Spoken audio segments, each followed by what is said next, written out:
All right, ready to dive deep. We're tackling Charlie Morgan's Beginner to Millionaire Guide in 2024. All 22 hours of it. You weren't kidding about a deep dive. Well, luckily for both of us, we've got it narrowed down to the good stuff.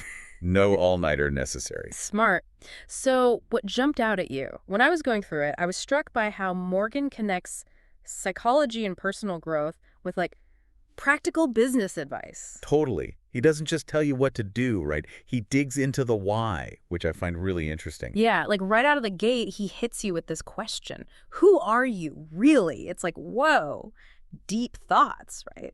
But he's making us question those basic assumptions. It's almost like he's saying those are just labels, not the whole picture. Exactly. He's pushing us to go deeper, to look inward. And that's where he brings in the idea that it's our beliefs, our habits, even those unconscious drives that are really shaping who we are and what we're capable of achieving. It's not just about what we do, it's about what we believe about ourselves. 100%. And that's where he calls out limiting beliefs. You know those negative things we tell ourselves about money or success or in potential? Oh yeah, we all have those. He'd say those are the real roadblocks, often holding us back more than anything else. Okay, so how do we ditch those limiting beliefs and, I don't know, reprogram our minds with millionaire beliefs? Well, Morgan's big on what he calls a belief system makeover. Catchy. Right. So step one is to identify those limiting beliefs, really shine a light on them, and then consciously replace them with empowering ones. We're talking affirmations, visualization, really retraining your mind. Like upgrading your mental software. Exactly. And the cool thing is, Morgan's not just talking the talk. He shares a story about how he used to be terrified of booking client appointments. He was convinced it was impossible. But by shifting that belief, by literally visualizing himself as a sought-after expert, he went from struggling to get even one meeting to managing a whole team of sales reps, calendars packed with clients. That's wild. Okay, so belief systems. Check. But Morgan doesn't stop there, does he? He goes even deeper with this idea of the drive vacuum. Right. This is where it gets really juicy. He's talking about the roots of motivation here. And his theory is that true motivation comes from this deep-seated need to move away from pain or fill a void within ourselves. Hence, the drive vacuum. And a lot of times this goes way back, childhood experiences, past traumas, even if we're not consciously aware of them. And he gets really real, really vulnerable and shares how his own drive vacuum came from feeling rejected by girls when he was younger. And that actually fueled his drive to achieve financial success. I think that's such a powerful example, right? Because it shows that understanding your own drive vacuum, what really motivates you, it can be uncomfortable, for sure, but it's also incredibly illuminating. It can unlock all this potential energy that you might not even realize you have. So we've dug into the psychology, but what about the actual doing? How do we actually reach those big, ambitious goals? Well, one thing Morgan cautions against is getting too hung up on strict timelines. He actually uses this really interesting analogy, the Stockdale paradox. Okay, I've heard that term before, but to be honest, I'm not sure I totally get it. So it's named after James Stockdale, a U.S. admiral who was captured during the Vietnam War. And while he was a prisoner of war, he noticed something about the other guys, the other prisoners, Okay. the ones who were most likely to survive. They were the ones who acknowledged the brutal reality of their situation, right? But at the same time, they never lost faith that they would eventually get out. So it's like this weird balance between facing the truth, but also holding on to hope. Exactly. And Morgan takes that idea and applies it to goal setting. It's not about saying, I'm going to be a millionaire in 6 months and then freaking out when it doesn't happen. It's more about saying, okay, I'm committed to this for the long haul. I'm going to put in consistent effort and I believe in the outcome, even when things get tough.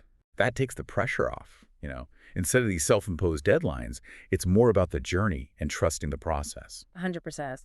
And speaking of things that contribute to long-term success, Morgan talks a lot about the importance of really understanding your niche. And by niche, he means your target market, Yeah. right? Like really knowing who you're serving and what problems you're solving for them. Yes, but he takes it even a step further. He's all about going beyond that surface level and really getting deep into the nuances of your audience. What do you mean? Not just their demographics or their basic needs, but their motivations, their fears, the specific challenges they face. You have to get it all. So it's not enough to just sell weight loss products. Mhm. You need to understand the psychology behind why someone might struggle with their weight, the emotional aspect, their history, everything. You got it. And that kind of deep understanding, it takes time. It takes dedicated effort. Morgan even says it can take years to truly grasp the intricacies of a niche, but he argues that it's that level of knowledge that allows you to create products and services that really resonate and truly help people. That makes a lot of sense. Now, you mentioned goal setting. Does Morgan offer any kind of framework for, like, setting effective goals? He does. He calls it goal causality, the hidden six. Basically, he wants us to ask ourselves six key questions about every single goal we set. Okay, I'm listening. Hit me with the hidden six. All right, well, question number one is pretty straightforward. What is the goal? Seems obvious, but clarity is super important. Then, when do you want to achieve it? Now, remember, we talked about the Stockdale paradox and not being too rigid with timelines. Right. It's still helpful to have some kind of time frame in mind, even if it's flexible. Makes sense. Okay, so what and when? What are the other four? Okay, the third question gets to the why behind your goal. Why do you want to achieve it? This is where understanding your drive vacuum comes in handy. Then it's all about the strategy. How will you achieve it? So that's where you lay out your action plan, right? The actual steps you're going to take. Exactly. Then the fifth question considers your environment. Where will you achieve it? And I don't just mean a physical location. It's more about the resources, the mentors, the support network you might need to make it happen. So it's like surrounding yourself with the right people and creating that space for success. Absolutely. And then the sixth question, and this one might be the most powerful, is who do you need to become to achieve it? Because achieving something big usually requires you to grow and evolve as a person, too. It's like that saying, if you want something you've never had, you have to do something you've never done. Yes. And that often means becoming a new version of yourself. I love that. So it's about the journey as much as the destination. And on that note, didn't Morgan also talk about goal constants and something called the Imperium equation? He did. He's big on designing a business or service that aligns with 5 key constants. It needs to be effective, affordable, fast, simple, and repeatable. It sounds like he's emphasizing both quality and scalability, right? You want a business model that works but can also grow without becoming a total nightmare? Exactly. He believes that those 5 constants are like the fundamental building blocks for creating a successful and sustainable business over the long term. Okay, so we've got the psychology piece. We've talked about setting ourselves up for success with goals, even touched on building a solid business model. But how does Morgan actually help people put all this into action? You know, I mean, there's got to be a ton of practical advice packed into those 22 hours. Oh, there definitely is. He dives deep into actionable strategies, and one of the big themes is this idea of conquering resistance. Resistance, you mean those like internal roadblocks that we all have? The ones that stop us from doing the work even when we know we should? Exactly. Fear, procrastination, that need for everything to be perfect, self-doubt, they all hold us back. Morgan's point is that learning to push through that resistance, even when it feels uncomfortable, that's key. Okay, so it's about getting comfortable with being uncomfortable. Makes sense, but easier said than done, right? You're telling me. Yeah. But that's why Morgan offers these really practical techniques. One he talks about is the general's perspective. Basically, it's about detaching from those immediate emotions and like observing your thoughts and actions from a more objective viewpoint. So instead of getting swept up in that feeling of I can't, you take a step back and think, okay, what would a level-headed general do in this situation? Exactly. You're creating some distance between you and that wave of resistance. And on a really practical level, Morgan's a huge believer in systems. He talks about systems thinking as a way to better understand how we change our behaviors. Systems thinking. So our habits and actions are all part of some bigger system. Yeah. It's about recognizing that our actions don't just happen in a vacuum, right? They're influenced by our inputs, like how we're spending our time, our energy, the resources we have. And then there are the processes we use and the feedback we get. So it's like, I don't know, optimizing a recipe. You need the right ingredients, a good process, and then you taste as you go, adjust to get it just right consistently. That's a great analogy. And like a good chef, Morgan's all about tracking your progress over time. He says don't get too caught up in those day-to-day fluctuations.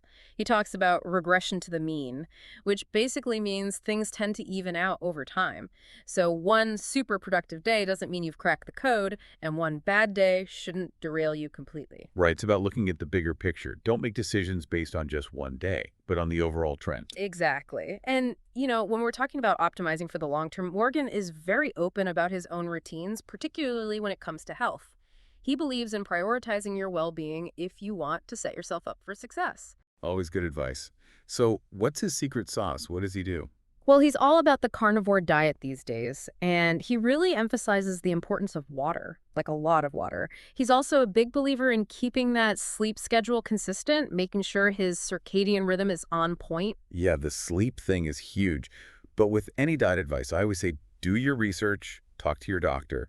What works for one person might not work for everyone. 100%. But I do love that he highlights those foundational things. You know what you eat, how much water you drink, your sleep.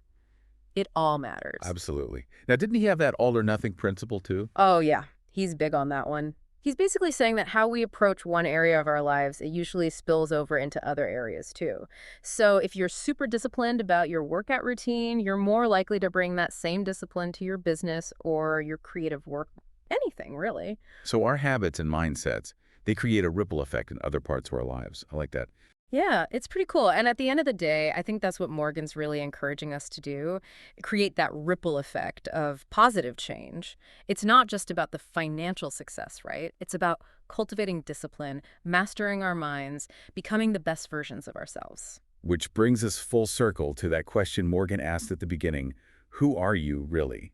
And maybe even more importantly, who do you want to become? Sounds like that's the real deep dive. It is. He reminds us that true success, it's not just about those external goals we achieve, but about the internal transformation we go through along the way. It's about getting clear on our values, finding our own unique purpose, and then using that to make a difference in the world. Wow. So much to think about. Even though we've condensed 22 hours into this deep dive, it feels like this conversation, it's just the beginning. Totally. But that's what's so great about it, right? It's a lifelong journey. There's always something new to learn, something new to explore and create.